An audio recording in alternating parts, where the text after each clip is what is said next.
আমি Mohammad Ashfakur Rahman MCTV youth global থেকে আমি আমার প্রশ্ন কমপ্লিট করেছি। আমি সৌদি আরবে সেফটি এনভায়রনমেন্ট বোর্ডের জন্য যাচ্ছি।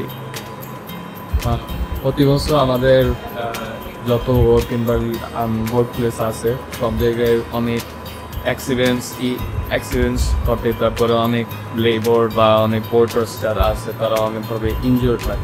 তো আমাদের প্রধান প্রায়োরিটি হচ্ছে যে এই সকল ইনজুরি এবং অ্যাক্সিডেন্টের যত পার্সেন্টেজ আছে সেগুলো কমায় আনা, আস্তে আস্তে একদম স্ট্রোকে নিয়ে আসো, যেন আমরা একটা অ্যাক্সিডেন্ট ফ্রি, একটা ইনজুরি ফ্রি একটা ওয়ার্কিং এনভায়রনমেন্ট প্রোভাইড করতে পারি।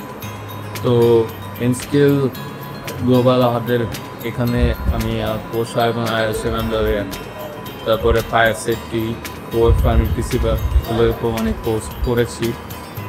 তো যেমন আমরা যদি দেখি যে কনফাইন স্পেসে কীভাবে কাজ করতে হবে, এখানে হচ্ছে অনেক অ্যাক্সিডেন্ট ঘটে থাকে, সেদিকে আমাদের লক্ষ্য রাখতে হবে। তারপরে হটপট করার সময় কীভাবে কী করতে হবে, সাবধানতা অবলম্বন করতে হবে। তারপরে যারা ওয়ার্কার আছে তারা ঠিক পিপিইগুলো পাচ্ছে কি না, তারা সেগুলো পরিধান করে কাজ করছে কি না, সেগুলো আদিদের লক্ষ্য রাখতে হবে। তো আমাদের প্রধান প্রায়োরিটি এটাই যে সেফটি মেনটেন করে সবাই যেন কাজ করতে পারে, সবাই যেন সুস্থ থাকতে পারে, একটা সুস্থ ওয়ার্ক এনভায়রনমেন্ট যেন সবাই পায়।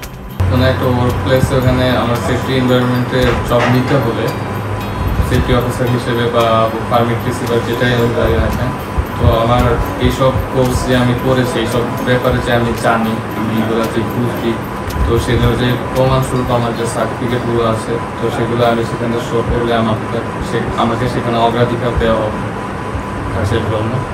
তো অবশ্যই